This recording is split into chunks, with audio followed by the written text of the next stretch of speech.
सभी की शुद्ध आत्मा को अनंत वंदन नमन। इस जगत में मेरा जन्म लेने का क्या प्रयोजन है? ये जिंदगी मुझे किस पर्पस के लिए मिली हुई है? क्योंकि बहुत लोग जीना तो जानते हैं, लेकिन जीवन ऐसा ही जी लेना चाहते हैं जिस जीवन में उनको पर्पस ही नहीं पता। इस जीवन का प्रयोजन क्या है? ये जीवन जो मिला हुआ है जिसे हम दुर्लभ कहते हैं, इस दुर्लभ जिंदगी का क्या प्रयोजन है? यदि कोई इसे समझना चाहे या इसे अपने अंदर में स्थापित करना चाहे, क्योंकि प्रयोजन जब तक नहीं पता है तो प्रयास कितने भी कर लो, प्रयास क्या हो रहे हैं?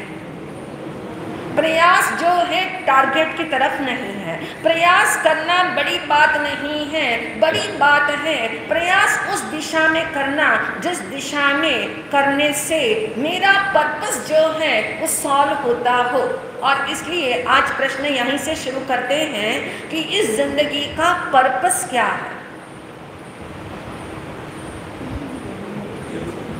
रियल सुख एक पर्पस,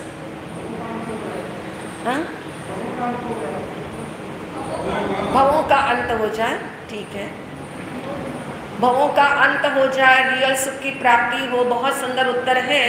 और इससे भी आगे हम गहरे चले, इसी को लेकर के चलेंगे इस उत्तर को भी। और ज्ञानियों ने इसका समाधान दिया कि जगत के अंदर किसी का जन्म होता है, वो जन्म इस कारण से हुआ है कि जितना ऋण यानी कर्जा, जितना कर्जा मैंने जिससे लिया है उतना कर्जा मैं सबको क्या करूं? वापिस करूं, उतना सबको चुका दूं, मेरा काम कंप्लीट हो गया। यानी इस जिंदगी का प्रयोजन मात्र इतना है कि जिससे मेरी फाइलें खुल गई है, जिससे मेरा कनेक्शन है, जिस संबंधों में हम जीवन जी रहे हैं, उसके अंदर जो जन है से आगे कोई प्रयोजन नहीं। क्योंकि हम क्या है इस समय भार महसूस कर रहे हैं। कौन सा भार है? कौन सा भार है? कर्मों का भार है, कर्जों का भार है।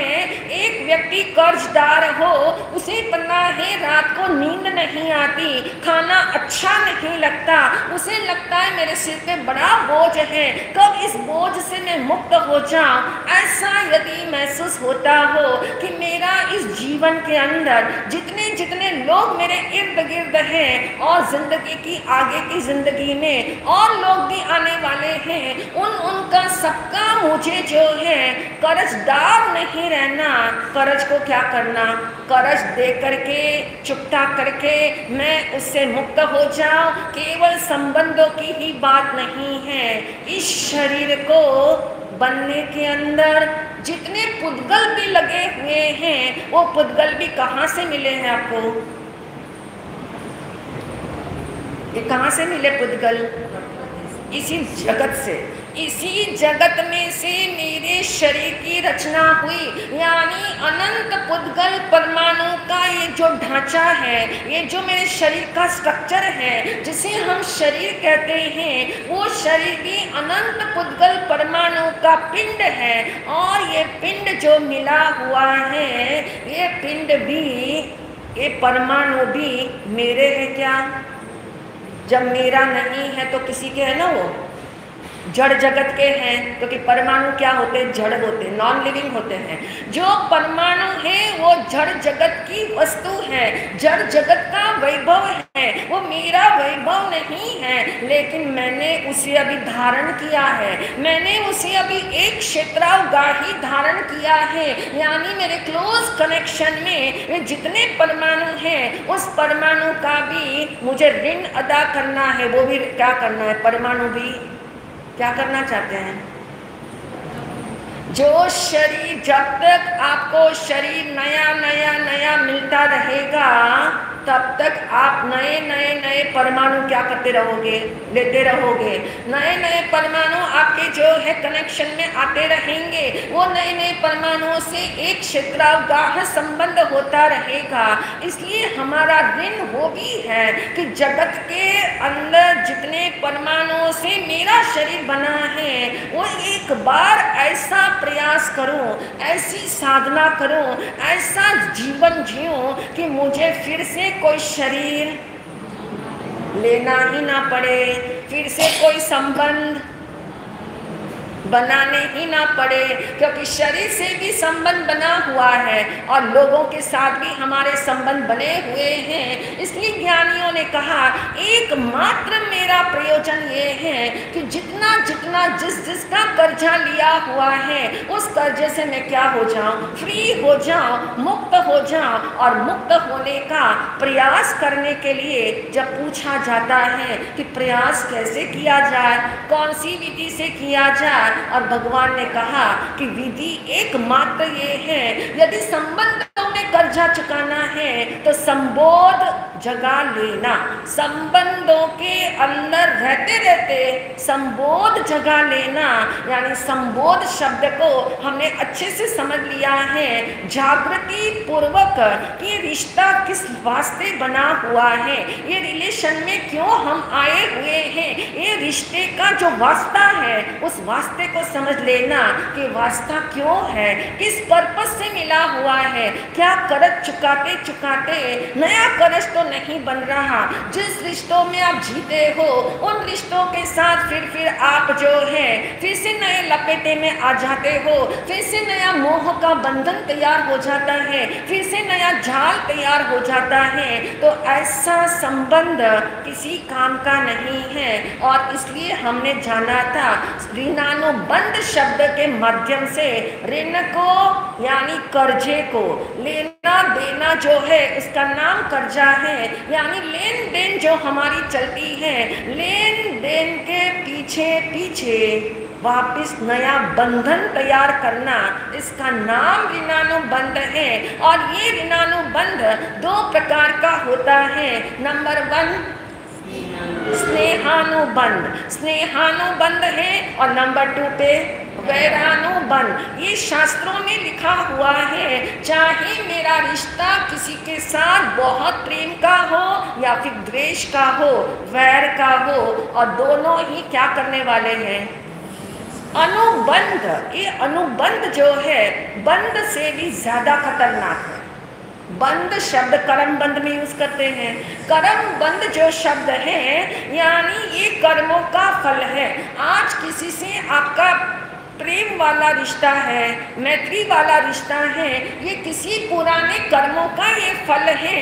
और इस फल के अंदर यानी इस फल का स्वाद लेते लेते, इस फल को भोगते भोगते फिर से नया कर्मों का क्या कर लेते हैं, बंद कर लेते हैं। और इसी को कहा गया है, शास्त्रीय वर्ड बताया है, परम्पर बंध।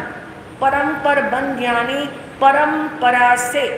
परंपरा से यानी एक को चुकाने जाओ और नया तैयार हो जाता हो तो कहते परंपरा चल रही है। ये बंद की परंपरा चल रही है। कहने को हम कहते हैं बाहर में मेरा जीवन बहुत सुंदर है, मेरे बच्चे मेरी सब बातें मानते हैं, मेरी आज्ञा का पालन होता है, समाज के अंदर मेरा बड़ा नाम है, मैं बहुत खुश हूँ। लेकिन ध्यान ये रखना, संबंधों में ही संबोध जब तक नहीं जागा तब तक निरंतर कर्म का बंध होता है। और कल हमने स्नेहानुबंध के ऊपर थोड़ा विचार किया था। स्नेहानुबंध यानी दो व्यक्ति के बीच में ऐसा सुरीला रिश्ता है, ऐसा सुंदर भाव है, ऐसे सुंदर कहते हैं दोनों का एक दूसरे के प्रति समर्पण है। लेकिन ये रिश्ता जो है वो रिश्ता सुरीला दिखता है, सुरीला है भी, लेकिन उसमें किसकी संभावना है, किसकी संभावना, कीड़े पड़ने की।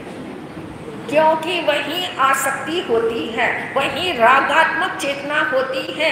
और इसलिए ज्ञानियों ने कहा राग जो है वो बड़ा खतरनाक है, राग जो है वो आग है, और आग जो है वो हमेशा जलाती है। क्योंकि ये राग का जो इमोशन है, ये इमोशन भी मोहनीय कर्म का फल है। ये मोहनीय कर्म की वजह से संवेदन जागा, ये फीलिंग जागी, लेकिन वो फीलिंग कायम रहने वाली नहीं है। क्योंकि कल ही हमने समझा था ये संबंध जो है पानी के प्रवाह की तरह होते हैं, और पानी जो है निरंतर बहता ही रहता है। पानी का स्वभाव है निरंतर बहना, निरंतर बहता है, वही पानी साफ रहता है। और जो पानी बंद जाता है वो पानी गंदा हो जाता है। ऐसे ही निरंतर हमारे संबंधों में नया एपिसोड आता है, नई नई घटनाएं घटती हैं। एक ही व्यक्ति के साथ आप जिस भाव के साथ जुड़े थे, लेकिन आप जानते हैं वो भाव कायम नहीं रहता। क्यों नहीं रहता? एक व्यक्ति किसी व्यक्ति को बहुत प्रेम करता है, लेकिन आप जानते हैं उसमें 3 बातें हैं। नंबर 1, एक व्यक्ति दूसरे व्यक्ति को, और दूसरा व्यक्ति भी पहले व्यक्ति को, मिस्टर एक्स और मिस्टर वाई जो है, दोनों के बीच में बहुत प्रेम वाला रिश्ता है। दोनों परस्पर एक दूसरे को बहुत चाहते हैं, दोनों का परस्पर एक दूसरे के प्रति डेडिकेशन भी है। इवन दो उसके बावजूद भी उसमें कर्मबंध है या नहीं? क्योंकि कुछ लोगों को मानने में नहीं आएगा। कुछ लोगों को लगता है द्वेष भाव जो है ना वो कर्म बंध का कारण है।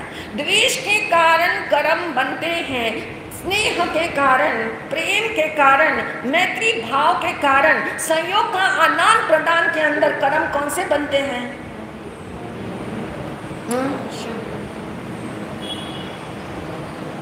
यही हमें आज विचार कर लेना है। ये हमारी भ्रांति है और इस भ्रांति को हमें हटाना होगा। ये भ्रांति जब तक रहेगी तब तक संबंधों के अंदर आपको कभी भी शांति नहीं आ सकती। यानी संबंधों में यदि हम विराम चाहते हैं, एक तरीका कहना चाहिए, इन संबंधों के बीच में जीते हुए संबंधों को छोड़ना भी नहीं है, केवल दृष्टि बदलनी है, केवल फिलॉसफी को अच्छे से समझ लेना है। वो फिलॉसफी कहती है जितने स्नेह के संबंध हैं उसके अंदर 3 बातें आती हैं। नंबर 1, प्रेम जो है वो कभी भी एक जैसा रहता है। इमोशंस के अंदर अप्स एंड डाउन है। जैसे बताया गया, चंद्रमा प्रतिदिन बदलता है। कैसे बदलता है? चंद्रमा प्रति समय बढ़ता है और चंद्रमा प्रति समय उसके बाद घटता है। यानी पहले बढ़ना शुरू होता है, एक एक कलाएं उसकी खिलती चली जाती हैं, और आप जानते हैं 15 दिन उसे खिलने में लगते हैं, और उसके बाद क्या होते? 15 दिन उसके ढलने में लगते हैं। ऐसे ही कोई भी किसी भी व्यक्ति के साथ आपका प्रेम भाव है, प्रेम का एक नियम है, वो कायम एक जैसा नहीं रहता। वो पानी है और पानी का स्वभाव बहने का है। पानी की धारा बहने के लिए होती है, उसको संभाल के कोई रखना चाहे तो वो उसकी मूर्खता है। और इसलिए कहा नंबर 1, प्रेम का भाव एक जैसा नहीं रहता। नंबर 2, प्रेम करने वाला भी एक जैसा नहीं रहता। उसमें भी चेंज है, उसमें भी एक संक्रमण है, उसमें भी एक संक्रमण हो रहा है। यानी प्रेम का भाव बदलता है, प्रेम करने वाला व्यक्ति भी बदल जाता है, और जिसको प्रेम कर रहा है, जिसको प्रेम देना चाहता है, वो भी सतत बदल रहा है। देखिए 2 पात्र होते हैं, आई और यू। आई भी बदल रहा है और यू भी निरंतर बदल रहा है। अब हम सोचते हैं, हम एक्सपेक्ट करते हैं इसको बदलना नहीं चाहिए, वो संभव नहीं है, क्योंकि लाइफ का नाम ही है चेंज। लाइफ का दूसरा नाम ही है परिवर्तन। जिसमें परिवर्तन होता है उसी का नाम जीवन है। और ये सारी भाव धाराएं जो है वो कर्म चक्र के ऊपर आधारित है, और चक्र निरंतर घूम रहा है, चक्र निरंतर घूम रहा है, भाव निरंतर घूम रहे हैं। प्रेम करने वाला भी निरंतर बदल रहा है, जिसको प्रेम कर रहा है वो भी निरंतर बदल रहा है। यहाँ स्थिर कुछ रह नहीं सकता, पकड़ के कोई रख नहीं सकता, और जो पकड़ के रखता है उसका दूसरा नाम मूढ़ता शब्द बताया है, वो अज्ञान है। पकड़ के मत रखो, चलते रहो, बहते रहो जागृति के साथ। यहाँ जागृति की अपेक्षा है, इसलिए कभी कभी देखते हैं संबंधों के अंदर जिस व्यक्ति के साथ प्रारंभ में बहुत प्रेम होता है, लेकिन बाद में क्या होता है? प्रारंभ में प्रेम होता एक ऑप्शन है, प्रारंभ में प्रेम हो और बाद में भी रहे ये कोई जरूरी नहीं। यानी पहला ऑप्शन ये है कि प्रारंभ में होता है, अंत में नहीं होता। नंबर 2 का ऑप्शन प्रारंभ में नहीं होता, दो व्यक्ति साथ रहते, प्रारंभ में प्रेम नहीं होता, लेकिन धीरे धीरे साथ रहने से प्रेम हो जाता है। नंबर 3 कौन सा ऑप्शन है? ना प्रारंभ में प्रेम होता है, ना बाद में प्रेम होता है, जिंदगी ऐसी बीत जाती है। नंबर 3 का ऑप्शन है, और नंबर 4 का ऑप्शन है प्रारंभ में भी प्रेम रहता है और थ्रू आउट द लाइफ भले ही इंटेंसिटी बदलती रहती है। इंटेंसिटी भले ही बदले, लेकिन मूल तत्व जो उनका है, मूल भाव उनका जो है, वो प्रेम जो है, प्रेम के अलग अलग रूप हो सकते हैं, लेकिन प्रेम हमेशा रहता है, प्रेम की धारा रहती है। यानी प्रारंभ में भी होता है और अंत में भी होता है। ऐसा जो रिश्ता है उसको कहा गया है निकाचित स्नेहानुबंध। स्नेहानुबंध के आगे कौन सा शब्द लगा दिया? निकाचित। निश्चित रूप से ये दो व्यक्ति पूर्व जन्मों के अंदर साथ साथ इतना एक दूसरे के सहयोग में रहे, एक दूसरे के साथ रहे, एक दूसरे के मैत्री भाव में रहे, एक दूसरे की वेवलेंथ हमेशा एक जैसी रही, एक दूसरे को सपोर्टिव रहे, और उसके कारण क्या पाइलअप हुआ? क्या पाइलअप हुआ? शुभ भाव, शुभ भाव, शुभ भाव, शुभ भाव पाइलअप होता रहा एक जन्म का। अब वो एक जन्म का जो पाइलअप हुआ और वो जो कर्म बंधा, और वो जो कर्म बंधा उसने कुछ जन्मों के बाद उनको फल दिया, और कुछ जन्मों के बाद फिर से मिलना हुआ, और फिर से उस व्यक्ति को देख करके क्या जागा? प्रेम का भाव जागा, मैत्री का भाव जागा, और ऐसा लगा कि इस व्यक्ति के लिए कुछ भी मैं कर सकता हूँ। ऐसी जो फीलिंग्स आती है वो फीलिंग बताती है ये निकाचित वाला स्नेहानुबंध है। अगले जन्मों में फिर से वो व्यक्ति का जो मिलना होता है, फिर से रिश्ता जुड़ता है, फिर से बात चलती है, फिर से एक दूसरे को प्रेम का आदान प्रदान होता है, और इस तरह से कई जन्म चलता चलता वो प्रेम का अनुबंध गाढ़ा गाढ़ा गाढ़ा हर जन्म में होता जाता है। इसको कहा जाता है कि स्नेहानुबंध ऐसा पक्का हो गया, यानी उस अनुबंध का बल भी है और उस अनुबंध का फल भी है। बंध भी है, बल भी है, फल भी है, यानी वो ऐसा पक्का है। लेकिन इसमें और वैरानुबंध भी ऐसे ही होता है। जिस दो व्यक्ति में वैर चलता है उनके साथ भी ऐसी कहानी होती है। स्नेहानुबंध समझ लोगे तो वैरानुबंध अपने आप समझ में आ जाएगा। यानी दो व्यक्ति के निरंतर निरंतर साथ साथ हर जन्म में या कुछ जन्मों के बाद अंतराल के बाद फिर मिलना हो, और फिर दोनों का आदान प्रदान शुभ वाला होता चले, उसको कहते हैं स्नेहानुबंध। और इस स्नेहानुबंध शुभ शुभ वाला चला था इतिहास के अंदर। किसका? मैंने कहा था आपको चिंतन करके लाना, विचार करके लाना। गौतम स्वामी और भगवान महावीर जी का, और हाँ नेमनाथ भगवान, अरिष्टनेमी भगवान, 22वें तीर्थंकर जो हमारे अरिष्टनेमी भगवान हुए, और राजीमती राजुल जिसको हम कहते हैं, नेम और राजुल के नाम से जो विख्यात हैं, ऐसे नेम राजुल का यदि थोड़ा सा हम समझ लें इस केस स्टडी को तो समझ में आएगा। नेम राजुल का स्नेहानुबंध ऐसा तीव्र था कि 8 जन्मों से लगातार वे साथ साथ साथ जहां भी गए साथ साथ गए, देवलोक में भी गए तो साथ ही रहे, मनुष्य बने तो साथ रहे।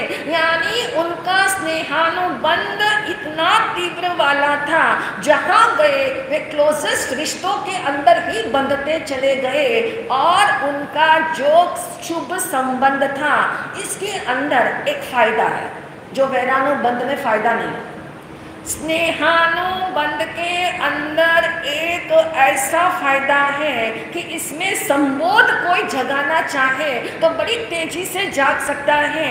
और कहा जाता है 9वां जन्म उनका ऐसा हुआ, जिस 9वें जन्म के अंदर वो तीर्थंकर बनने वाली आत्मा थी। और ये जो है जिसके साथ उनकी क्या होनी थी, राजुल के साथ शादी होनी थी।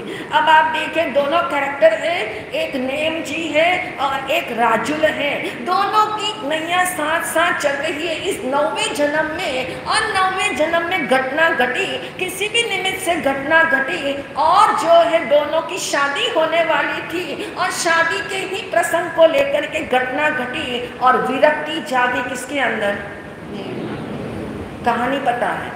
अरिष्ट नेमी तीर्थंकर बनने वाली जो आत्मा, जिसको कहना चाहिए उसी जन्म में तीर्थ की स्थापना जिससे करनी है, उनके मन में विरक्ति जागी।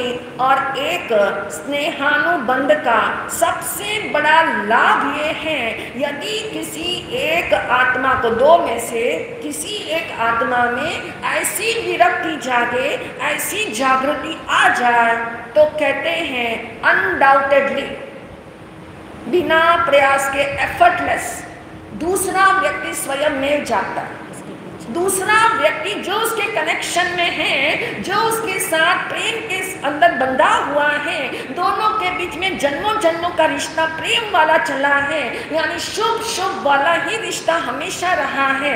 अशुभ हुआ होगा, अशुभ तो होता ही है, लेकिन बहुतायत में, बहुतायत यानी मेजॉरिटी में, बहुतायत में जिसके साथ आपके शुभ संबंध रहे हो, बहुतायत में यदि अधिकांश मात्रा में संबंध सुरीले ही रहते हो, तो समझ लेना स्नेहानुबंध है। और स्नेहानुबंध का ये लाभ राजुल को मिला, क्योंकि जैसे ही उसने जाना कि जो व्यक्ति के जिसके साथ मेरी शादी होने वाली थी, उनके भीतर में विरक्ति जागी। और उनकी विरक्ति को कहते हैं देख करके उसके भीतर में भी क्या जागा, वैराग्य जागा।